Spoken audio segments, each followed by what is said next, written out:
बिस्मिल्लाहिर्रहमानिर्रहीम। अस्सलाम वालेकुम। मैं हूं करामत मुगल और मेरे साथ हैं बिशार राजा साहब। सुप्रीम कोर्ट कवर करते हैं। बिशार राजा साहब, साइफर केस बिल्कुल अपने अख्ताम की जानब जा रहा है। आज सुल्तानी गवाह का जो हशर हुआ है कि उनकी कसम पर भी कोर्ट को एतबार नहीं था कि आपने वाकई कसम कुरान पर हलफ लेकर आपने बयान दिया था या कोई किताब थी।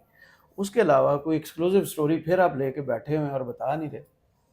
बिस्मिल्लाहिर्रहमानिर्रहीम। बहुत शुक्रिया करामत मुग़ल साहब। सैफर यार वो कहते हैं पंजाबी में, क्या कहते हैं, सैफर सैफर सैफर कर दी में आपे सैफर हुई। ये पहले बड़ा तन तना था, सैफर आ रहा है सैफर जा रहा है। आज देखें, मुझे याद आ रहा है कि जस्टिस मोहसिन अख्तर कियानी साहब एक केस की समाअत कर रहे थे, या मरियम नवाज़ के ज़मानत वाला, बरीयत वाले केस की। जी जी जी। ये मुझे इससे याद दो आया। दो रुकनी बेंच था। हाँ, जिसमें जस्टिस जी आमर फारूक साहब थे। जी जी। मुझे इससे याद आया कि जिस तरह आज जस्टिस मियाँ गुल हसन औरंगज़ेब और जस्टिस आमर फारूक, वो हामिद अली शाह साहब है ना, जो F I A. Prosecutor FIA, उनसे जब वो सैफर के बारे में पूछते हैं ना, उस मुद्दे पर नहीं आते। वो वही कहानियाँ पढ़ते हैं ना, वो उनके बयानात गवाहों के और सैफर ये वो उस मुद्दे पर नहीं आते। आज जस्टिस मियाँ गुल हसन औरंगज़ेब ने पूछा उनसे कि हजूर हम आपसे ये पूछ रहे हैं, इसका मैं जवाब दे। यहाँ से मुझे याद आया कि जस्टिस मोहसिन अख्तर कियानी साहब और जस्टिस अमर फारूक उस केस की समाअत कर रहे थे, मरियम नवाज की बरीयत केस की। जी जी। तो जो नैब के प्रोसिक्यूटर थे ना, वो असल उस मुद्दे पर नहीं आ रहे थे। तो बहुत जस्टिस डांटा था डांटा उन्होंने। था। जस्टिस मोहसिन अख्तर कियानी ने उन्हें पूछा जी कि हम आपसे ये पूछ रहे हैं तो आप इसका जवाब दे। तो नहीं, उन्होंने उन्होंने कहा था किस तरह मुआवनत की, अगर मैं गलत नहीं हूं तो हाँ, नवाज शरीफ के जुर्म में किस तरह किस तरह मुआवनत मामलत की है, साबित की है आपने कि मरियम नवाज ने मुआवनत की थी। मामलत की थी। और तो उसी वक्त हमने कह दिया था ये केस खत्म। खत्म। तो उस मुद्दे पर वो नहीं आ रहे थे हम्म, प्रोसिक्यूटर। तो उन्होंने कहा जी कि हमें बाकी दलाइल दूं तो इस मुद्दे पर आता हूँ। तो जस्टिस मोहसिन अख्तर कियानी बड़े शार्प माइंडेड जज हैं। उन्होंने कहा नहीं, हम आ चुके हैं, हमें आप इसका जवाब दें जनाब। तो वो जवाब नहीं दे सके, तो उसी दिन फैसला रिजर्व हो गया था। दूसरे दिन सुना दिया गया कि उन्हें हाँ, बरी कर तकरीबन दिया गया चार था। समातों में हाँ, काम खत्म हो काम गया खत्म था। हो गया था। अब देखिए, ये पिछले, उन्होंने बताया था हामिद अली शाह साहब ने कि मैं इस केस के ज़्यादा से ज़्यादा 2-3 दिन अपने अर्गू मुकम्मल करने में लूँगा। आज चौथा दिन हो गया। हम्म, आज सलमान सफदर साहब ने भी पूछा भाई कि आप जो है ना कितना टाइम लेंगे। और तो जस्टिस मियाँ गुल हसन औरंगज़ेब ने कहा कि जी आप वक़्त बताएँ, आप इतना मेरे, उन्होंने ये भी कहा कि मेरे मैंने कुछ ऐसे फैसले रिज़र्व किए जिनकी लिस्ट तवील होती जा रही है। अब मैं रोज़ तो यहाँ आके केस तो नहीं सुन सकता ना। हाँ, लिखना भी पड़ता है लिखना ना। भी पड़ता है। आज उन्होंने जाना था वो फेडरल जुडिशल में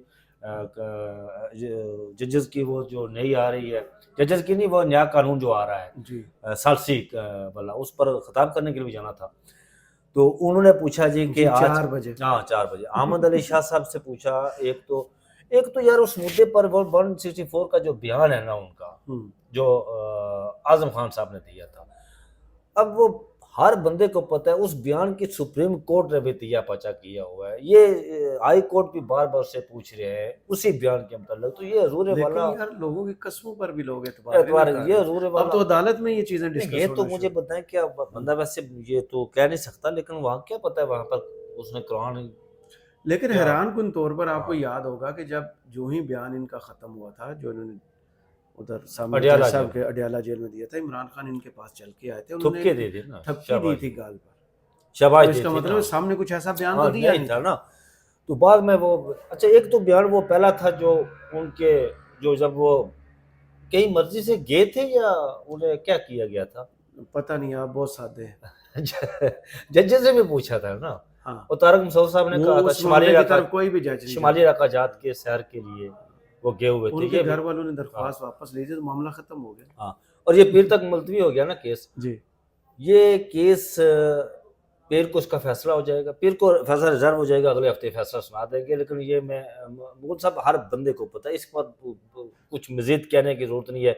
सैफर जो है ना, जवाबुल जवाब अभी और होने हैं। जवाबुल जवाब क्या होना, जवाबुल जवाब हाँ। सैफर मतलब वो बकौल उसके शेर अफजल मरवत बढ़ गया। इसका फैसला वही है जो फैसला तोशा खाना वाला हुआ था और इद्दत केस वाला जिस तरह सजाएं दी गई थी, वो वही। भी और तकरीबन ख़त्म हो गया। ख़त्म हो गया। और ये भी फैसला, हम्म। और प्रोसिक्यूटर के पास जवाब नहीं है। वहाँ पर भी उन्होंने सुप्रीम कोर्ट में भी कहा था, जो राजा रिजवान अब्बासी साहब है, बड़े मशहूर मरूफ वकील है, उन्होंने कहा था कि बड़े महंगे वकील हैं, महंगे मजाक वकील, उड़ा लेकिन रहे हैं। किसके? सरकार की होती है सरकार हमेशा। के। लेकिन पैसे सरकार देती है। हाँ अच्छा ठीक है। उन्होंने कहा था, पूछा था उस बेंच ने, तो उन्होंने कहा था ज्यादा से ज्यादा 2 साल सजा हो सकती है। और जस्टिस आमिर फारूक ने वही बात कही थी सलमान सफदर को कि आथी गुजर क्या दुम रहेगी। जी वही है। सैफर केस में इमरान खान को 2 सजाएं हुई है, पता है आपको? एक 10 साल हुई है और एक 4 साल की हुई है। जी 10 साल वाली का उन्होंने कहा था जस्टिस आमिर फारूक ने, हाथी गुजर गया। हाँ और वो जो हाँ जोड़ियाला में हाँ होती जो है। डाला में, और जो 4 साल का था वो दुम बाकी रहेगी, वो भी वैसे सलमान सफदर ने फारिग कर दी थी। तो बस अगले जवाब होगा तो अगले हफ्ते उसका फैसला आ जाएगा। फैसला हर एक को पता है जी कि जिस तरह वो जाली केस बनाया गया, जिस नहीं तरह अभी तक ट्रायल तो हुआ। वो कोर्ट में बार बार यही पॉइंट उठाते हैं ना कि जी असल साइफर है किधर, हाँ वही चलान के साथ नहीं है। चलान के साथ नहीं है। फिर इसमें एक तकरीर वाला मामला भी आया जी। था कि 29 वो तो को उन्होंने कहा था सियासी। मिनट्स जो उस तकरीर का जो डालेंगे उसके चलान में, तकरीर दूसरे अपने मीटिंग दूसरे दिन होती है अपनी गाला में, और जो चलान पेश किया जाता है वो पहले तारीख का, और मिनट्स वो पहले डाल दिए जाते हैं। ये इस तरह की सिचुएशन सुप्रीम कोर्ट के भी सामने आई थी। हाँ सुप्रीम कोर्ट भी बस रफ्तारी से वो खत्म हो जाएगा। दूसरी खबर ये है जो आप जिस खबर का आप हवाला दे रहे हैं, एक तो मूल साहब जस्टिस बाबर सत्तार के जो उन्होंने, आपको पता है कि जो आइडियो लीक्स पर अहम केस की वो समाप्त कर रहे थे, जिसमें उन्होंने बड़े अहम सवालात उठाए थे। जी ये आइडियो टेप कौन करता है, किसके किसके पास पास होती वसाइल है, है। किसके पास वसाइल है, और लीक कौन करता है। फिर उसमें उन्होंने बुलाया था बहुत से लोगों, फिर उसमें फरीक कुछ लोगों ने पिछली समात पर दरख्वास्त दायर, पता है आपको, दरख्वास्त दायर कर दी, पिटीशन दायर कर दी कि आप इस बेंच से अलग हो जाए जी आप इस केस से अलग हो और जाए। जो तारीखी छतरौल बाबर सत्तार साहब हाँ, ने की थी, जिसमें उन्होंने 5-5 लाख रुपए जुर्माना भी ठोक दिया था एफआईए को, FIA को, PTA को, पेमरा को और आईपी को बुलाया था। और आईपी ने आज क्या किया, अभी जिस वक्त हम हिला कर रहे हैं, ये खबर है कि उन्होंने एक दरख्वास्त दायर की हाई कोर्ट, कल उसकी समाअत होनी है, पता है आपको? दरख्वास्त दायर की है भाई कि आप वो दरख्वास्त वापस लेना चाहते हैं या उन्होंने आप बहुत पहुंची हुई चीज है। उन्होंने अभी कहा कि हम वो दरख्वास्त वापस लेना चाहते हैं। भाई आप ही केस सुनिया में कोई इतराज नहीं है, लेकिन जस्टिस, मैं आपको अगली बात बता दूं करेंगे क्या, जस्टिस बाबर सत्तार जो आज पिटीशन उन्होंने दायर की है ना, इसको नहीं छेड़ेंगे। अच्छा उस दरख्वास्त पर रहेंगे, आईबी उसके तलब किए है वो उस पर काम करेंगे। मैं जस्टिस बाबर सत्तार को जानता हूँ ना बहुत अच्छे तरीके से, आप भी जानते, जब वकील थे यार, मैं उस आप भी जाते रहे कोर्ट में ना, जब वो वकील थे, जब वो पेश होते थे, जस्टिस बाबर सत्तार साहब कहेंगे अच्छा इसको साइड तक रख दो ना, सीधी जो दरख्वास्त में बुलाया ना, वो आ जाओ जनाब, आओ जी सामने खलो जाओ जनाब, होगा वही। और मेरे ख्याल में कॉम्प्रोमाइज करने को या पीछे हटने को कोई भी जायज है। और ये एक बड़ा ही अच्छा टर्निंग पॉइंट है पाकिस्तान की जुडिशरी का, और लोगों के अंदर जो एक खड़े होने की वो सलाहियत पैदा हुई है, लोगों के अंदर खड़े होने की, उनकी टांगों में जान आ गई है। अब देखिए जिस तरह पूरे पाकिस्तान की जुडिशरी खड़ी हो गई है, पूरे पाकिस्तान की, that's called enough is enough. अब मजीद हम जो है ना वो कुछ और बर्दाश्त नहीं करेंगे हाई कोर्ट, बल्कि इवन लोअर कोर्ट्स के जजेस ने भी बड़े बहादुराना तरीके से और दिलाना तरीके से जो उन्होंने अपनी हाई कोर्ट्स में जो तजावीज़ भेजी है, फिर उन्हीं हाई कोर्ट्स की तजावीज़ ने जो भेजी है उन्हीं लोअर कोर्ट्स को उसमें उन्होंने वो करके तो आगे भेजा है सुप्रीम कोर्ट में। उसकी बड़ी तारीफ की गई सुप्रीम कोर्ट में उन जजेस की, बड़ा सराहा गया उन जजेस को, और बिलखुसूस लाहौर जो जुडिशरी है लोअर कोर्ट की, उसको बड़ा सराहा गया। और एक और खबर जो जस्टिस मोहसिन अख्तर कियानी साहब के हवाले से, ये खबर वही है, ये खबर है। तो नाज़रीन ये है कि एक कोई 2, 4, 5, 6 जज यहाँ पर Islamabad high court lower courts के ना, उन्होंने एक खत लिखा है। वो खत जो लिखा है, अच्छा उस खत की जो इन्फॉर्मेशन आई है ना, उसकी वो बड़ी दिलचस्प है कि उसको लेकर कौन सामने आया। अब देखिए, चले हम नहीं कहते सोर्स ऑफ इन्फॉर्मेशन उस पर डिस्कस नहीं करते कि वो मतलब वजारत दफा वाला करस्पॉन्डेंट लेकर आया, वरना तो कोर्ट्स वाले को लेकर आना चाहिए था, लेकिन वजारत दफा वाला लेकर आया, तो आप समझ गए होंगे कि वो कहाँ से आया। ठीक है, लेकिन नाज़रीन मैं आपको बता दूं कि ये बहुत शरीर हो गया। हाँ, लेकिन मैं आपको बता दूं हुआ क्या। मुगल साहब 13 फरवरी 2023 को जस्टिस मोहसिन अख्तर कियानी साहब की अदालत में एक केस लगता है, और वो केस क्या होता है, आपको याद होगा कि बैंकिंग कोड में इमरान खान का एक केस लगा हुआ था, ममनुआ फंडिंग वाला। जी जी बिल्कुल लगा हुआ था ना। उस दिन जस्टिस मोहसिन अख्तर कियानी ने उनको रोक दिया था कि आपने फैसला नहीं करना था बैंकिंग कोर्ट वालों को, जी मैं आपने फैसला नहीं करना, इस पर उन्होंने रोक दिया था कि ये आपका अख्तियार बनता ही नहीं है बैंकिंग कोर्ट वाला, ममनुआ फंडिंग वाला उस बनता ही नहीं था ना। पहले तो यही जी जंग थी, ये किसके पास जाना है, क्या करना है, क्या नहीं करना है। फिर ये हुआ कि उस पर 2 रुकनी बेंच जमानत वाला केस था। 13 फरवरी को ये हुआ और फेब के महीने में या मार्च के, आई थिंक सो मार्च के महीने में, मार्च में ये हुआ, ये 17 मार्च को, हाँ मुझे याद अच्छी तरह याद है, 17 मार्च को इमरान खान उधर पेश हुए, इधर जस्टिस अरबाब आपकी शादी की सालगिरह होगी ना? जस्टिस अरबाब नहीं इमरान खान साहब उसने मार नहीं, खाई थी ना 17 यार। हाँ, अच्छा, उस दिन हाई कोर्ट में 17 फेंडी लगी हाँ, थी फेंडी जर्नलिस्ट लगी। को। जुडिशियल हाँ जी जी, याद आ गया मुझे। 17 नहीं, इमरान खान की पेशी थी 17 जी मार्च जी को जी ना, वो उधर हाँ G11 में जुडिशियल कॉम्प्लेक्स में। हाँ उस दिन उधर वो सारा सिलसिला चल रहा था, हम मासूम गैस खा रहे थे और पानी और सारा कुछ। इधर जनाब जस्टिस अरबाब तैर और जस्टिस मोहसिन अख्तर कियानी ने फैसला दे दिया जनाब के ममनुआ फंडिंग के बारे में, बड़ी दासू किस्म का उन्होंने फैसला दिया था, जिसमें उन्होंने ये लिखा था कि अधूरे वाला ये पूछा था इनसे, ये बताएं जी कि अगर कोई किसी मस्जिद में आकर पैसे देता है कि ये पैसे लें जी, आप मस्जिद में दें, तो मस्जिद वाला क्या पूछेगा, उसे डाका मार कर लाया या कहाँ से लाया, ये जस्टिस मोहसिन अख्तर जी कियानी जी बाप बिल्कुल के अल्फाज है, नहीं। वो जहाँ से मर्जी उसको उससे दे दिए ले लिए। अब इमरान खान का कहाँ से, फिर इमरान खान के सिग्नेचर भी नहीं थे उसमें, उनके जो अकाउंट्स देखता था उनके सिग्नेचर बहुत सारी उसमें ब्लंडर फ्लास थे, हाँ। फ्लास, जिस तरह ये तोशाखाना में केस में जो 14 साल जज मोहम्मद बशीर साहब ने ठोक दी सजा, 14 साल बगैर। वो तो उनको पता ही नहीं था यार, आप नहीं जानते ना, यार सारे जज राज खुलवाया करें। हाँ उनको पता था नहीं, उनको फैसले का, उनको नहीं, पता नहीं, था। वो यार देखें, जज मोहम्मद बशीर वो जज है कि मैं एक दिन जिस दिन उन्होंने सजा सुनाई उससे अगले दिन वो जब गए, ये असद मलिक साहब डान वाले मुझे बता जी रहे जी थे,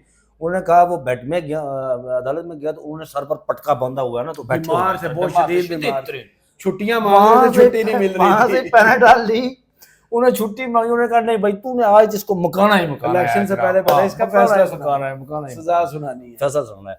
तो फिर वो जो मामला था, तो इस पर ये उसके बाद जो जस्टिस मोहसिन अख्तर कियानी साहब के हवाले से जो है ना, कभी एक रेफरेंस दायर होता है, वो 13 फरवरी के बाद 2023, फिर 17 में उन्होंने मार्च में वो जो फैसला सुनाया ममनुआ फंडिंग वाला, फिर उसके बाद जो टरियान केस का फैसला सुनाया उन्होंने, अभी हाल ही में जो खत लिखी जो अभी तक अपलोड होने के बाद भी अभी तक पब्लिक नहीं, वो भी एक वो भी कहानी नहीं, है, दिलचस्प वो भी कहानी अपनी है कहानी। यार, वो भी दिलचस्प कहानी है। 2-1 का फैसला और पब्लिक नहीं हुई। और जस्टिस अमर फारूक साहब चीफ जस्टिस कहते हैं नए सिरे से बच, अब उसको कोई दुनिया का कानून नहीं कहता कि एक फैसला हो चुका है, अब उस पर नए सिरे से बच उन्होंने बनता ही नहीं डाउनलोड है करके यार। रखा और वेबसाइट पर आ गया था। डाउनलोड करके, तो ये उसके बाद से ये सारी कहानी शुरू है। कभी एक खत लिख रहा है, अबे ये पता नहीं लोअर कोर्ट से कौन भी गुमनाम से जज है, कोई पता ही नहीं है जनाब जी ने खत लिखा है। नहीं तो रिपोर्ट किसने किया? वो ने डिफेंस बीट का रिपोर्टर, डिफेंस बीट के रिपोर्टर ने रिपोर्ट कोर्ट की स्टोरी की है। कोर्ट की स्टोरी की है। ये देखिए ना, ये आप नाज़रीन समझ गए होंगे, हम अशारों में नहीं बस आप ना इशारे करें, लोग बहुत समझदार हैं, आप बड़ा वाजे कर देते हैं। तो ये सारा सिलसिला है। हाँ। लेकिन उस मैं वैसे मुगल साहब, मैं चाहता हूँ कि अगर वो जैसे जामर फारूक साहब जरा लाएं उस खत को सामने जो लिखा गया, मजा लग पता चाहेगा, मजा आ जाएगा, लेकिन लाएंगे नहीं मेरे ख्याल में। नहीं अभी तक किसी के हाथ लगा नहीं है, लेकिन मजा आ जाएगा, वो खत आया ना सामने, मजा आ जाएगा, लाएं जरा तहकीकात करें ना उसके। कोई आसानियां पैदा हो रही हैं 6 जजेस ने जो जुर्रत का मुजाहरा किया, या अदलिया में इसी तरह की जैसे एक खत आ गया, कोई इदारा के पीछे खड़ा हो गया, भाईजान रेफरेंस इनके खिलाफ आ रहा है, बातें तो आपको ही पता है यही चल रही है हाई कोर्ट के अंदर। ये अब मुगल साहब ये एक आम सी बात हो गई है जी। उस दिन जस्टिस जमाल मंदोखेड़ साहब ने भी वो जब शेर पढ़ा था, हम भी करते हैं तो हो जाते हैं बदनाम, कत्ल भी करते हैं तो चर्चा नहीं। मैंने याद किया, मैंने कहा आपके गलत ना पढ़। मैंने भी याद किया। अच्छा वेरी गुड। मैंने भी याद किया इस शेर को। उसके बाद जस्टिस अतरमुल्लाह और जस्टिस मंसूर शाह ने भी कहा था कि जी जो जज जुर्रत का मुजाहरा करते हैं फिर उनके साथ ये शुरू होता है या रेफरेंस उनके खिलाफ आना शुरू होते हैं। फिर वहाँ पर जस्टिस मंसूर शाह ने कहा था रेफरेंस आते हैं ना तो फिर हम भी देखते हैं कि ये रेफरेंस किस बदनीति पर बनाए गए हैं। क्या मुज़ाहिर अली नकवी का देखा गया? बंदा कौन लेके आया? जैसे उसमें कैसी बातें आप कर रहे हैं? नकवी साहब वो रिजाइन करके उसके बावजूद पीछा किया गया। नकवी साहब का जो है ना वो रेफरेंस उस तरह नहीं देखा, उनको हक नहीं मिला। लेकिन मुज़ाहिर नकवी साहब से मेरी बात हुई थी 2-4 दिन पहले। आपने वादा भी किया था मुलाकात का, लेकिन मैं अब ऑन रिकॉर्ड कह रहा हूँ तो वो करवाएंगे इंशाल्लाह मुलाकात, बड़ी दासू किस्म की मुलाकात होगी, फटे चुक देंगे इंशाल्लाह, आप बेफिक्र रहो। और उसमें मुगल साहब, मुज़ाहिर नकवी साहब, चले मुलाकात पर उसके उस दिन हम भी ऐलान करेंगे जो मुलाकात होगी, ठीक है वो ना? तो मैं खुद हाँ, मौजूद होऊंगा तो और कल बड़ा कितना बोलूंगा उस दिन हाँ, फिर। नाज़रीन कल बड़ी अहम जो है ना वो डेवलपमेंट है। एक तो आइडियोलॉजिक्स वाला बाबर स्टार साहब, हाँ, वो केस को जुर्मानों सुनेंगे। वाली दूसरी एपिसोड आ रही है। एपिसोड आ रही है उस केस को। और फिर कल सुप्रीम कोर्ट में भी कोई जायदादों के केस लगे हुए हैं, वो मलिर कैंट वगैरह के, तो वो बैरियर बैरियर के, और वो भी कल समाप्त होगी। नई डेवलपमेंट भी हो सकती हैं कुछ कल, वो भी इंशाल्लाह आपसे सुप्रीम कोर्ट में कुछ नहीं होता जी, मैं आपको गारंटी दे देता हूं। क्योंकि वहां पर आपसे शेयर करेंगे काजी इंशाल्लाह। साहब बैठे हैं। तो काजी साहब चले, कोई बात सही, बहुत शुक्रिया बशार राजा साहब आपके वक्त का। कमेंट्स में जरूर बताइएगा वीडियो आपको कैसी लगी। इजाजत दीजिए, अल्लाह हाफिज।